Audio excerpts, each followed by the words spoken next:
himself. His speech title is First Day of the Rest of My Life.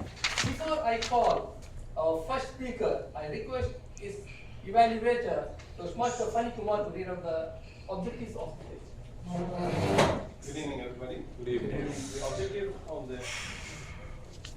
Toastmaster J.R. George is to begin speaking before an audience, to discover speaking skills in you already have and skills that need some attention.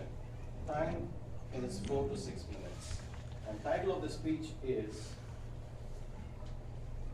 This Day for the Rest of My Life.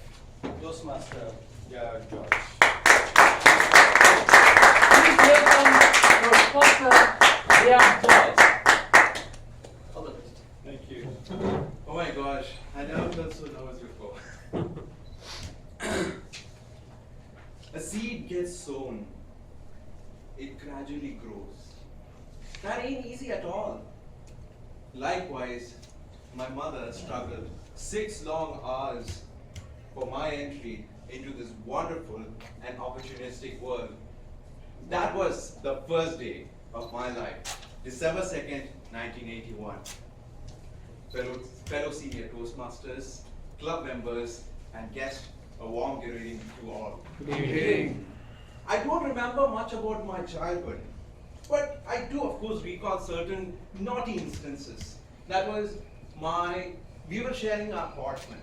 It was long time ago, so long ago. And my aunt used to prepare Cerelac for her youngest daughter. She used to keep it on the table to cool it down. But noting this, I used to go back and forth, picking something from the kitchen and dropping it into the Cerelac, so it won't be eatable by my youngest cousin sister. But then sadly, she eats everything. So it all got gobbled up. Another one was the television sets. You must have recalled in the 1980s the television sets having all those big dials, the huge buttons and everything. Yeah, I used to love playing with that. And especially, of course, in those days, getting 1 or 2 channels, then again on top of that, pushing all the buttons. It was a whack. But then suddenly, the next day when I came and checked out the television, it's not there. And I'm looking back. Oh my God. My dad brought in a scaffold and put it up much higher than me. But that didn't stop me. The scaffold had so many metallic pillars that I would love climbing on that also. My dad had landed in Saudi Arabia in the 70s. He got married in 1980. My mom was working as a nurse. They both came together back, and my mom was working as a nurse. She was working in Central Hospital in the Mom. As a hobbies, for my hobbies, it was during the school days that I used to collect stamps, coins, and used to also participate in the quiz competitions. But of course, there were also a few farewell parties from the seniors. I was also loving to perform in those. My college days was where I had really, trimmed up from the normal Saudi couch lifestyle. I know it's hard, but it was true. I used to, when I had joined my college, I was feeling kind of a bit embarrassed. Like, my uncle escorted me to the college, okay? He got in with me to the classroom. He scanned all the students over there, and he checked who's okay now. He called them slowly. He called them outside along with me. He talked to them, where's your house? Where do you go? And all like that. And after getting comfortable, he asked, he doesn't know the way. He doesn't read Malayalam. So just assist him in dropping me back to his aunt's house. I was like kind of frozen over there.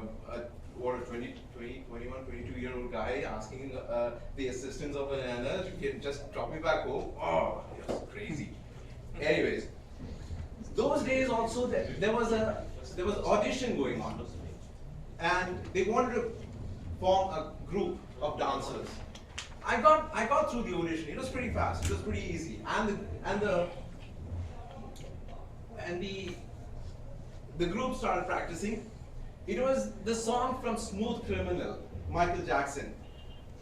listening to that song and practicing it, that really added up to my flair.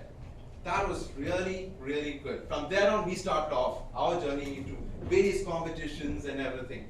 And we bagged most of the places first place. I tried very hard to blend into the crowd, but I just didn't seem to know how. But people used to, stand in the distance and ask, "Who is that kid on there?" I just didn't, all the kids around me, all my fellow classmates around me, but I just couldn't understand why I was standing out of the crowd. But personality, maybe. During my also there was a small instance. It was like my uncle had asked me to join the gymnasium, and I said, okay, yeah. After the college time, I could go into the gym. But then the normal routine work also took a toll on me. I cut down many kilos within a few weeks' time. But then I understood when I'm walking through the house, my normal trousers, I used to hold the trousers like this and walk like women's skirts. It was so thin. Oh my gosh. Later, my dad called me up and asked me, why don't you come down to look for a work? He touched on certain opportunities in Saudi Arabia. Came down in 2002. Later, 2007, it was a normal talk coming again from the parents. He asked me, are you ready to commit the biggest mistake in your life? It was choiceless, yes or yes. So, does anybody recall when you leave the computer screen, you usually lock it? How do you do that? Control Alt Delete. Control Alt Delete. That's a new shortcut. Thanks for that. Well, yeah, I was locked. August 30th, 2008, I was locked down. Or else, was it another date? I have to call her up. No, that'll be the second biggest mistake I made. To wrap it up, seeds are sown, they grow, they bear fruits, and they carry on with the rest of the days to my next generation. Thank you all. Thank you very much. Thanks so much. Thank you for taking us through the journey of your life. And we would also like to see some of the moves of Michael Jackson sometime. Our second speaker and the last prepared speaker tonight